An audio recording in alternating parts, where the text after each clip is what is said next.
Welcome to LabCast, a podcast about the medical laboratory science profession, brought to you by Medlab Convo. To get notified once we drop an episode, you can do well to subscribe to all our social media platforms at Medlab Convo. For questions, feedbacks, and shoutouts, you can do well to send a mail to at medlabconvolabcast@gmail.com. Thank you for listening.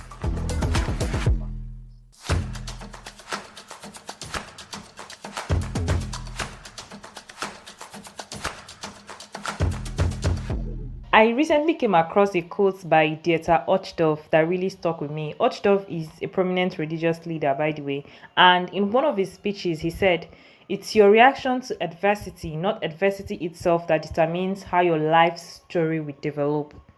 Now, this means that resilience can improve the way you navigate life's tough challenges. But how much do you know about this important skill?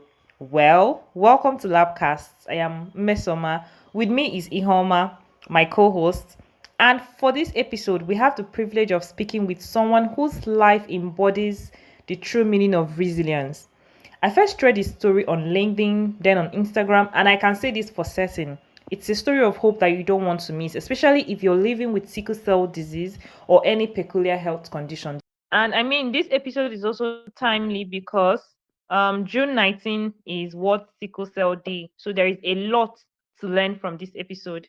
Ihoma will quickly do an introduction to who our guest is. All right, everyone. I'd love for us to meet our guest, who is no other than the man himself, Amblest Kanu. He's a first class graduate of medical laboratory science from Leeds City University. His academic achievements, hey, they include 5 perfect 5.0 GPAs throughout his undergraduate program. He's that child that your parents would ask you, does he have 2 heads? Beyond academics, he served as the student president and held other leadership roles, all while living with sickle cell anemia. So, hello, I'm Blessed Kanu. You're welcome to today's episode. Can you just say hi to our listeners? Hi everyone. Hi. All right. Let's start by just asking you, just enlighten us in a way that people would really understand. In the simplest of terms, what is sickle cell disease, and would like to walk or see your experience a little bit from your own lens, the condition of sickle cell. Okay, well, sickle cell disease is a genetic disorder or a genetic defect that you inherit from both parents. It's recessive, so you have to inherit from both parents before it can display, and its genotype is SS, designated as SS. And different warriors would have different ways of explaining how sickle cell crisis affects them.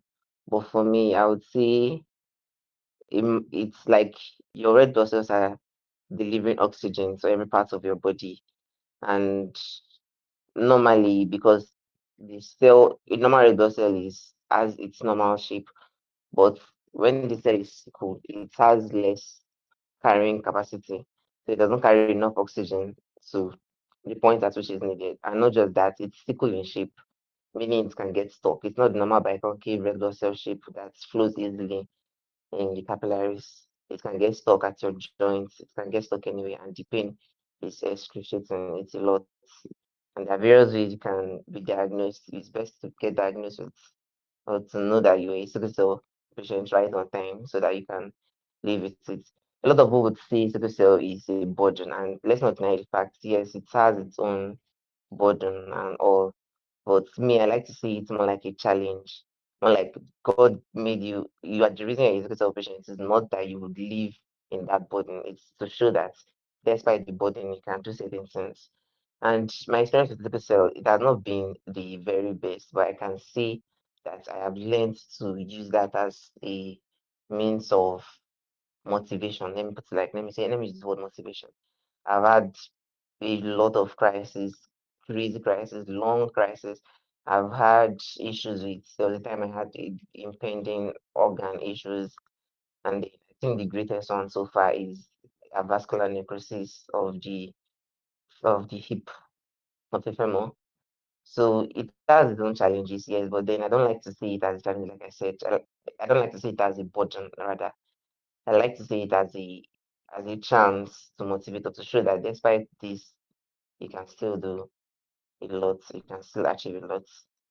Others would describe it, most people would describe, well, basic, would I say the elder Nigerians would describe it as a disadvantage, as a defect, as with negative words. And yes, that's that side of it, but it should not always be seen as that. And that's one of the narrative that we should change. All right, thank you so much. To be honest, I like the perspective, the optimism that you advocate with. And I want to ask, in relation to medical lab science, can you tell us about your early days at Leeds City University? Like, what exactly motivated you to pursue a degree in medical laboratory science, regardless of the how challenging it was going to be? Okay, this is actually a long story, but I'll try to make it as short as possible. The very first time I got to know about my genotype, well, before then I knew that there was something off with me, or would I say something different about me, because my siblings were not having as much crisis, as much pain as I had back then when I was still really, really small.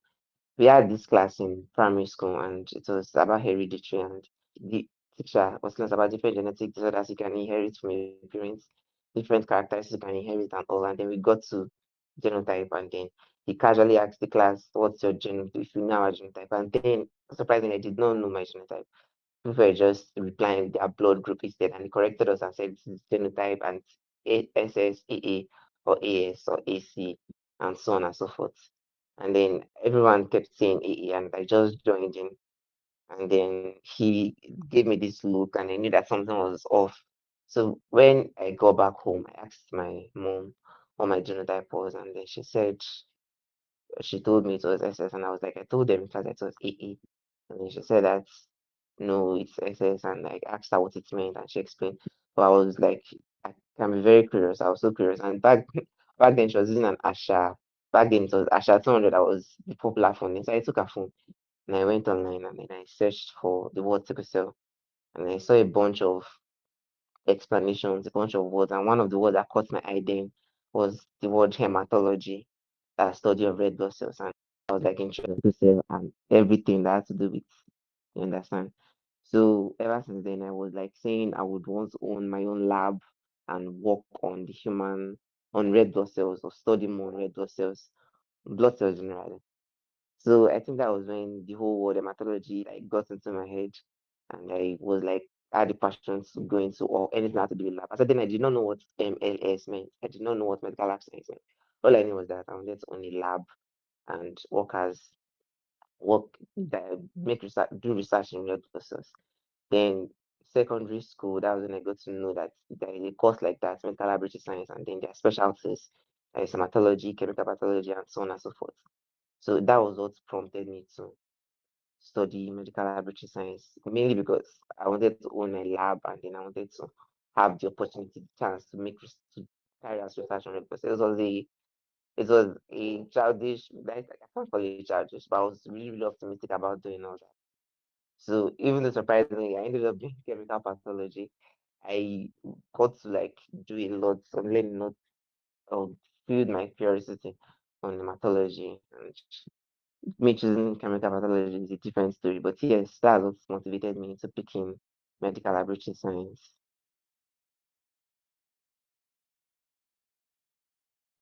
Okay, wait, was there a peculiar reason you eventually switched from hematology to chemical pathology? Yes, there was. Well, when we are specializing, I'm not 100% sure that that specialty that we do in 500 level, it really determines a lot. It's just going to broaden your knowledge on a particular division. And then I like hematology, but I was really interested in chemical pathology. And then studying chemical pathology doesn't deviate you from making research on sickle cell anemia because well, my project was based on sickle cell anemia. So I felt like even though yes, hematology was what prompted me to study medical laboratory science, that should not withdraw me from or stop me from doing what I later wanted to do, like chemical pathology. So it's still medical laboratory science at the end of the day. I wanted to study chemical pathology because I found it more interesting. And I found that the aspect of sickle cell anemia that I wanted to research more on is just going towards chemical pathology and immunology, not hematology. So yeah.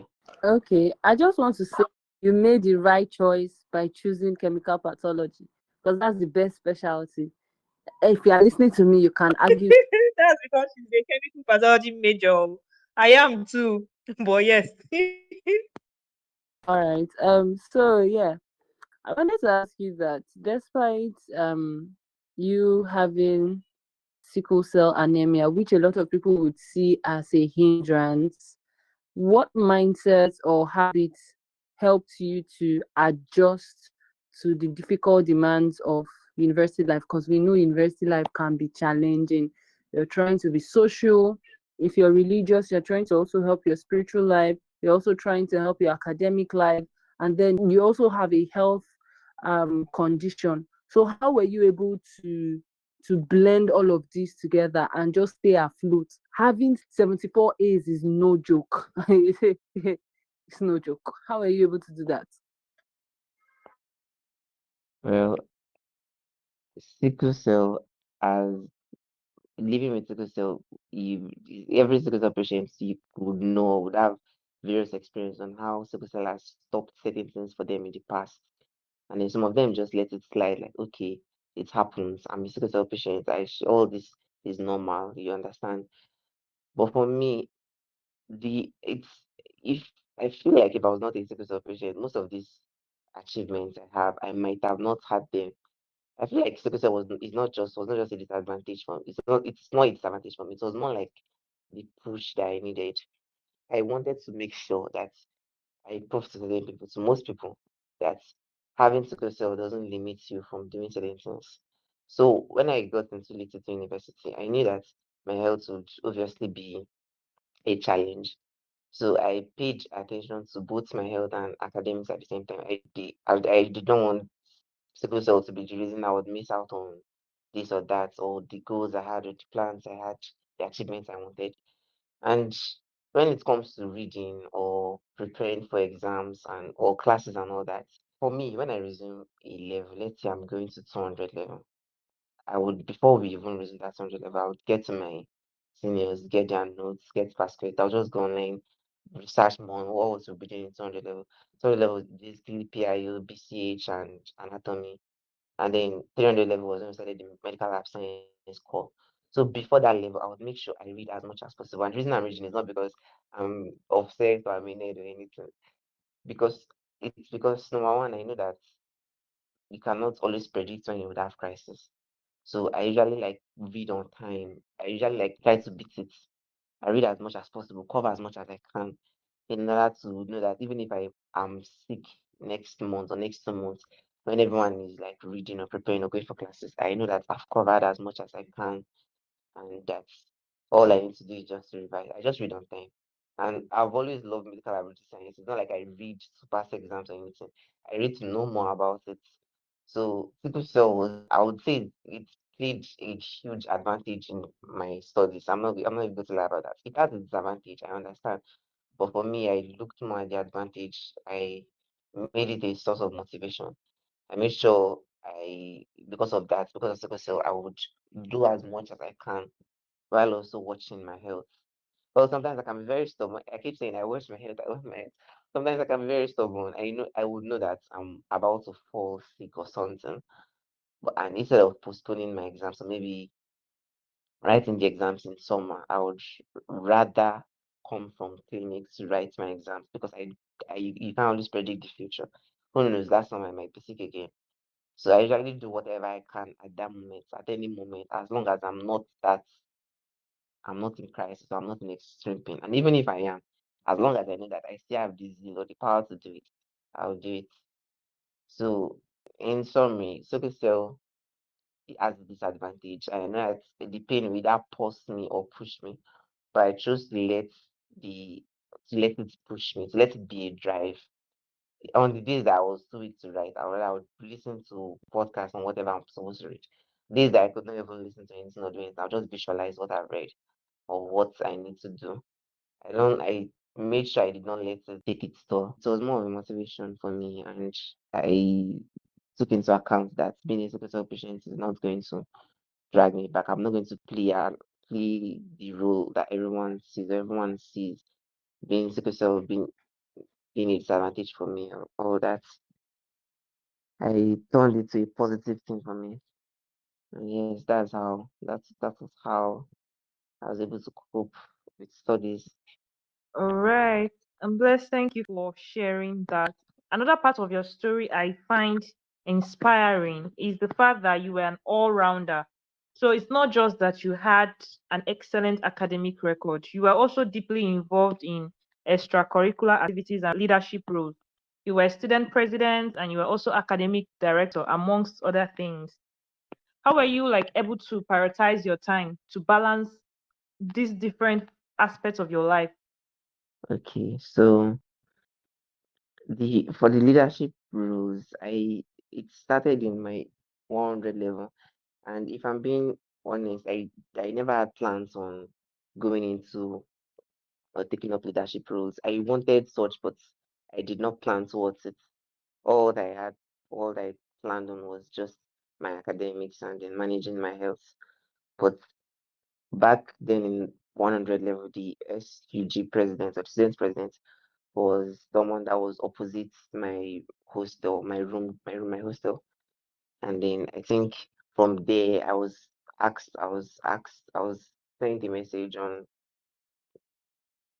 basically appointed as or called for an interview to represent my faculty in students. And then I was just in 100 level. So I was not sure on what to do about it, but I was interested in it because I knew that if I take up this path, I would also have to balance that with my academics and health. But then the thought of me saying no to all that because of my health just did not really sit well with me. I felt like I had to accept accept the role and then take up leadership roles and responsibilities because of sickle cell, not despite it, to show that you can still do all this. So managing it was it. I don't want to sound like I'm proud or anything, but managing it was not really hard. And I'm not going to lie about that. It's something that I wanted to do. There was no specific hack or specific routine that I had for managing leadership roles, academics and all that. If there was any, I would say I was just motivated to do all that. And the leadership role that took a toll on me was obviously the final one, being the student president. And when I got when I was assigned to be the student union president, I had friends that were there and ready to support and all that. So I would really appreciate my team. My vice president was there most of the time when I had one or two issues or downfalls or crisis. So for my academics, like I said earlier, I reached prior to when we start. Let's say I'm in 100 level or in 200 level. During the holiday, before we resume 300 level, I will read as much as I can. So when I resume 300, it's just going to be revision. So while I'm in 300 level, I would revise, go to classes if I can or not. Basically, just revise, read, and do all the assignments or as much as I can. And then when it's time for leadership roles and all that, it's not like I'm going to completely separate my academics while doing leadership, unless it's really important. So maybe if we're having a major events and all, that's when I know that I'm going to put a hold on my academics. But I don't think I needed to do that. It was fun. It was fun having to do all that at the same time. I'm not going to lie about that. So when it comes to revision and reading, I enjoy reading around 3 a.m. extremely early in the morning by 3 a.m. I would read, and when I'm done reading or revising, that'll be around 5. I would set a to-do list. My to-do list is not just for the week or the month. I usually set it daily so that I'm not going to forget. And the to-do list I set around 5 a.m. is not for the day, it's for the next day. Let's say I wake up around 3 a.m. on a Tuesday morning and I read around 5, I'll set a to-do list. That to-do list is not for Tuesday. It's going to be for Wednesday because on Monday I already set one for Tuesday.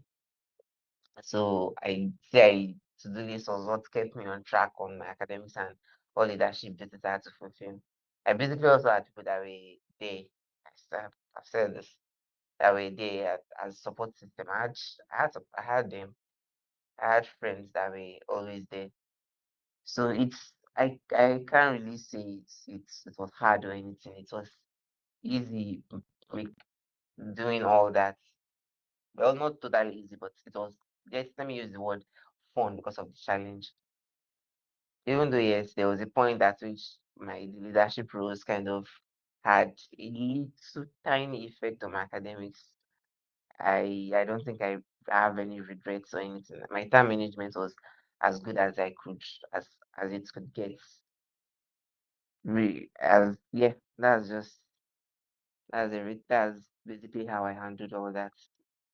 And the reason I have so many, or I picked up on so many leadership roles, was basically to prove that despite your crisis or despite your condition, there's nothing you cannot do. And that should be the reason you should do more things.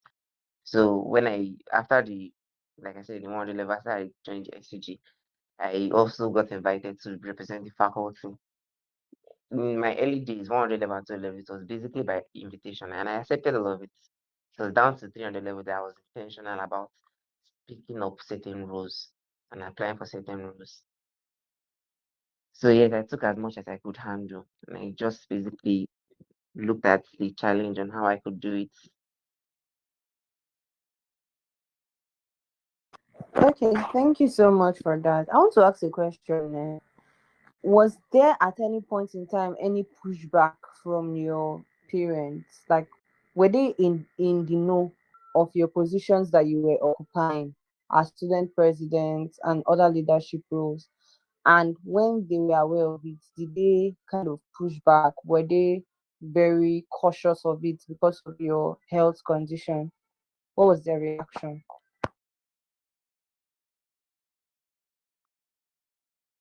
The only time there was a pushback on leadership roles or anything that's affect my health, that I know that really it's really kind of pain me, but I understood. Till now I still understand where they were coming from. It was primary school. I was funny enough. I was told that I was going to be the head boy in the primary five or so, and all of a sudden they changed it, and I was so confused. It was on assembly ground. It was humiliating because we're still small, we're children. I did not really know what was going on. They gave it to someone, my sick partner actually. And I was so confused. And then like the teacher told me that my parents called, and after my parents found out that they were going to make me this or that, they were against it. So that really pained me. I think that was part of what pushed me to even take up most of those leadership roles and my uni days. That was the really pushback. But in my university, when I resumed 100 level and I got into the student union, that's a student ambassadors thing. Because my mom knows most of things going on in my school. When I told her about it, she did not push back. I felt like she knew that I wanted this to prove that there was no limitation in school, but there was nothing I could not like go into. Even though yes, there were moments where she would say I'm stressing myself, or I shouldn't let this school stress me. Times I would not be able to go back home on time. So I should tell them they should know about my condition or this or that.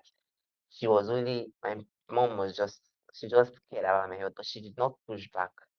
Not after the primary school. She was okay with everything I was doing in school. The activities as heavy and as hectic as they were. Even down to when I was meant to become the student president, the informed because initially I was not okay with it. They informed my mom about it, and I was surprised. She was the one that kind of pushed me to take on the role. Because I don't know if I've mentioned this yet, but there are certain offices, or I don't know if I should even be mentioning this, but yes, She was the one that pushed me to take up the role, regardless of let I should not think of my health at all. And I was surprised because I did not expect that. I thought she would prioritize my health above all that. So there was no pushback. If there was anything, it's more like she even pushed me forward. She only just cared about how much the duties were or how it could drain me. So yeah, I don't know if I answered the question well, but that's it.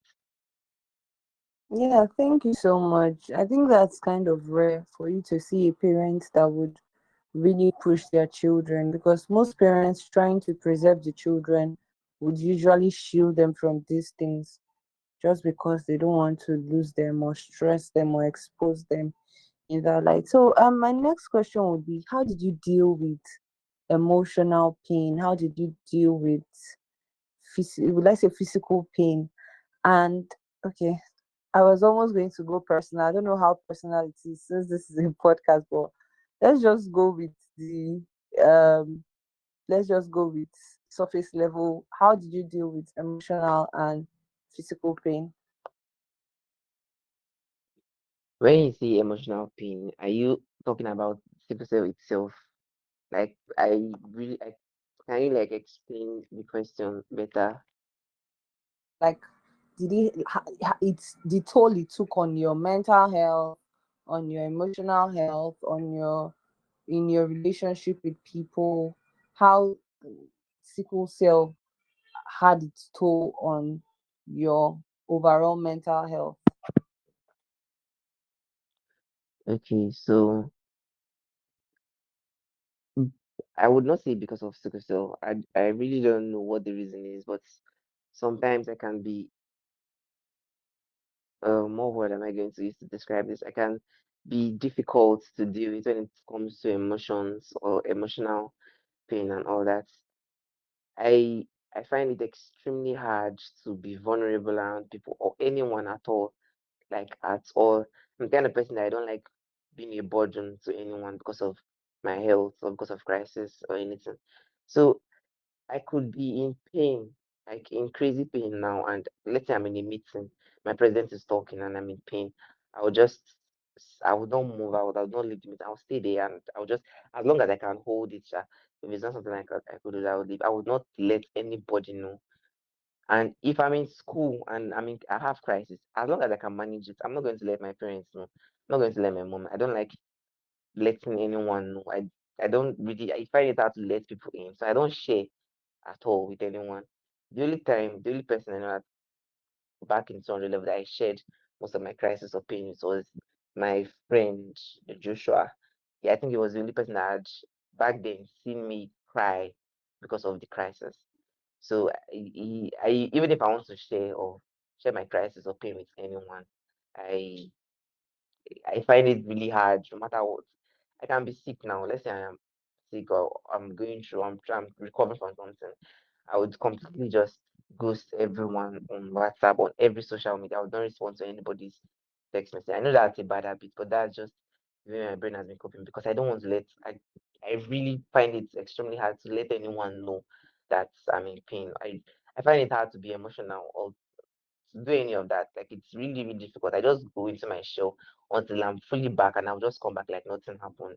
And I know sometimes it can piss the people that care about me off because if you care about someone, you would want to know what's going on with them. You don't like that you're just shutting off or closing you off.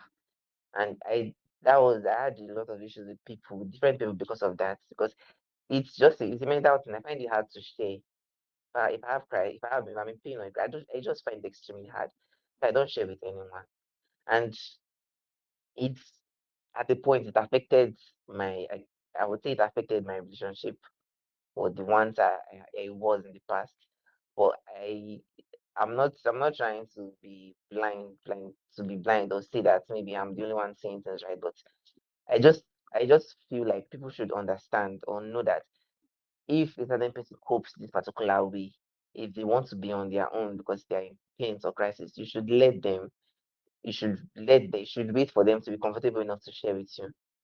So yes, it's affected some of my friendship, but then my friends got to understand the kind of person I am. I don't I find it extremely hard to share, to be vulnerable. I think so far the only time I've been extremely vulnerable or share my pains or crisis with anyone is with my mom, and then the last the person I'm in a relationship with, or well, the last person the person I'm in a relationship with. Let me not go into all that. That's the only time it's extremely hard to share that you're in crisis. Well, I don't know how others see it, but for me it's hard. I don't like being a burden. Like I just go into my shell, and then if I should get vulnerable with someone and let them know about my crisis or any other thing emotional, and I let them know about it, it's like a flood. Just like that's the only person I would be able to be free and vulnerable around. So that's for the emotion. I hope I answered the emotional part. Or for the physical part, there are different kinds of crises. They can have, like, it can be acute, it can be chronic. There are various types, inclusive. It can come from maybe weather change. It can come from maybe excitement. You can be excited like this now, be extremely excited, and you have to start pumping so much blood, and you have crisis. You can be shocked and you have crisis. You can have an infection, and then obviously that one will lead to crisis. So I like living with sickle cell. All these years I've living with sickle cell, I got to like know how to guide myself or protect myself from different kind of crisis, especially when it's acute, when it's sudden. I go around with painkillers in my bag, even though yes, that can sound like I'm a drug seeker or whatever, but I always have emergency painkillers around me or in my bag, or at least somewhere close that I can get to, so I can use in case I know that the crisis is going to come heavy and all. But if it's going to be a chronic one, or if it's something that's going to be long, there are kind of crisis that there's a particular type of crisis that you would have, that if, an hour before that crisis comes, you would know, and then you start preventing it, even though it's going to be heavy. Your body there's way you get used to it. You sense your cells tickling and crowding and then sticking to your joint. You could just I think experiences all taught me how to be able to handle physical pain, crisis and all. And then craziest one actually, I was having a biochemistry exam, and I was 200 level, and then it started raining. Even before that rain, I was not feeling okay. I was not feeling fine. I knew that I was going to fall sick. I was going to have crisis. But thankfully, I took painkillers, and I took a particular painkiller that is extremely fast. And for safety purposes, I'm not going to call it in this podcast. I'm so sorry. But I took the painkillers around because I felt like I might have crisis extremely soon. And it might be crazy.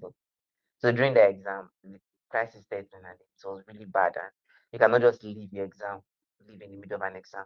It was overwhelming, and I could not move at all. I did not want to make any sound, but I was able to gather myself. I just had the will to stand, and then even when I walked to my bag, I think the lecturer that was there that saw me, she knew that um um she just had an idea that it might be crisis, because most of my lecturers, they kind of know about my genotype, and luckily enough, the one that was there knew that it could be crisis.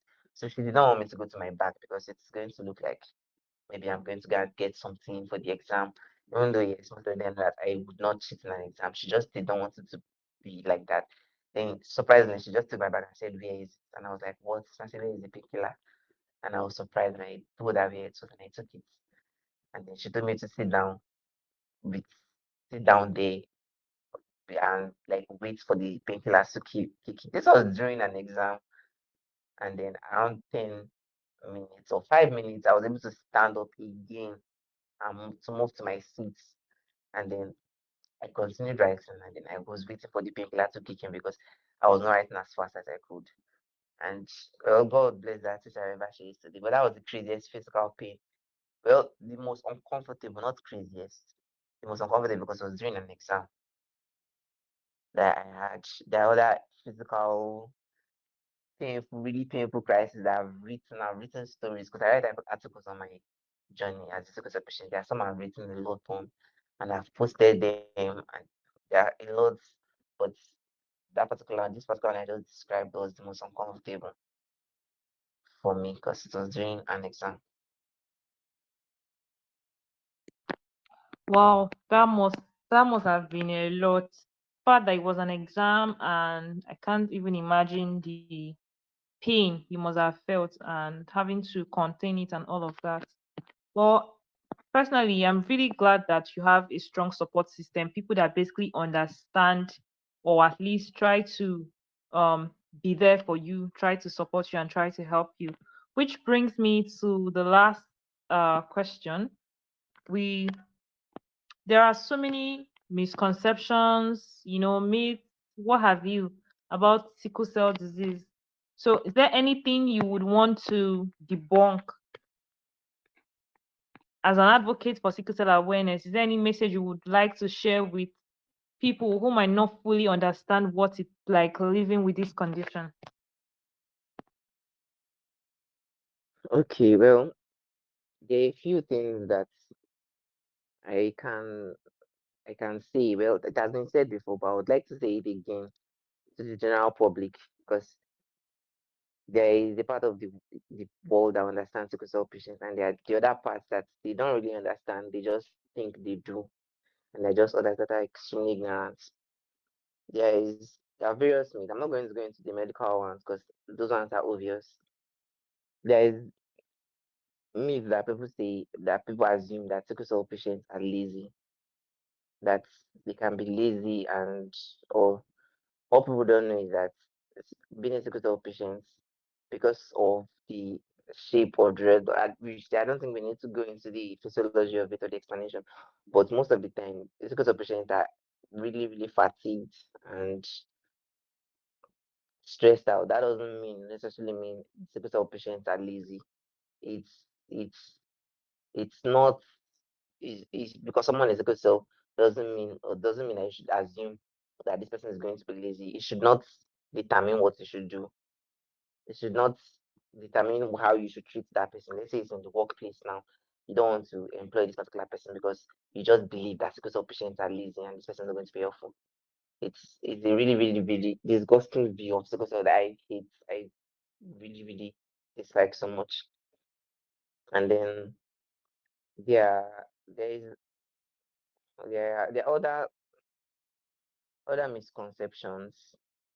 I This topic is kind of sour for me because I know how Nigeria. Well, I would not just say Nigerians, but I know how a lot of Nigerians see sickle cell patients.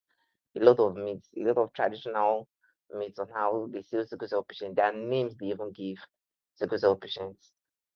Different. There is this Yoruba name. I can't really remember it now, but it's disgusting. It means someone that comes to die again. I don't know. I don't know if you guys know the name. I'm trying to remember, but it kind of skipped my head. But people just have this notion that sickle cell patients they die early or they die on time, especially children that have sickle cell. But then it's not always like that. Yes, it's a condition in which they are prone to a bunch of infections and all that. But you should not necessarily start attaching that to their identity. When you say sickle cell patients, you should not start saying, "Oh, I need a sickle cell patient that died of this. I need a sickle cell patient that died of that." Is disgusting. It's annoying. And then there is one. I don't want to go against religion or anything, but I'm going to say this: sickle cell doesn't change at all. No matter I don't I know there's various testimonies of people that have their genotype change or whatever, but you should not. There is this friend I have. Let me just go into that. There is this friend I have. She has she doesn't stay with her parents. Her parents are like in a different states, and she stays far away from them. And then she kind of uses a bunch of drugs and all. And then once in a while, she's always asking her parents for money to give her so that she can get the drugs. And her parents are always saying that if she was the type that goes to church or she's the type that wants to pray about it, that by now the sickle cell would have left her body. I don't know whether they said that casually, but that's going to leave a scar. It's going to just make her feel like it's her own fault. But then if I was say if I could meet the parents, talk to the parents, I'd be like, they were the ones that made the mistake in the first place. So why is it that even though yes, maybe she's overdosing or taking drugs and all that, it should not make it look like it's her fault or anything, or saying that she should go to church and pray that genotype will change or this. No, it doesn't. Not at all. Even if yeah, maybe you went to church and then you prayed and you checked your genotype and you said that, you say, what if you just had a blood transfusion recently? Blood transfusion usually prevents usually gives more hemoglobin A in the this thing when the GPAs. That doesn't mean automatically mean that you are AA. I'm not saying that we should not be hopeful, but what I'm saying is you should not just use do your best. At least you should do your best first before leaving the rest to God. You should not automatically say, God, you change your genotype or this or that. It's it's it's a very disgusting belief, to be very honest. Mm. Well, if there is any other myth I can remember or come up with, I would let you know. But so far, these are the ones that what I say are kind of personal, that I do not like to hear, and I would wish people would not see sickle cell patients as that, you would not just automatically assume certain things about a particular person just because of their genotype. It's crazy. Thank you. I like that you hinted on these important angles. And to add to it, there could be inconsistencies in blood group genotyping for several reasons. And we actually have an episode on that. So our last episode discusses that in detail. So if anyone is listening and you want to know more about, is it possible for genotypes to change, or the whole blood genotyping procedure, what is it like? Please do well to listen to that episode. All right. Thank you so much. Thank you, Amblest. Um, it's been a really insightful episode, really inspirational as well.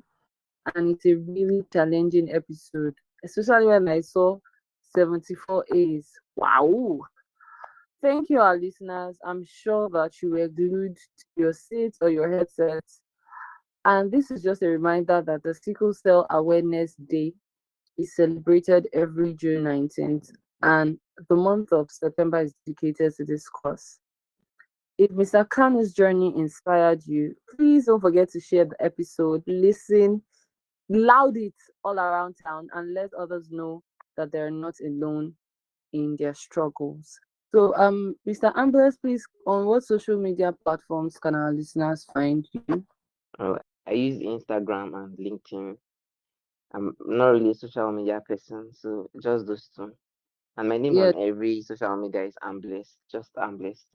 okay. Thank you so much. Thank you so much, everyone, for listening.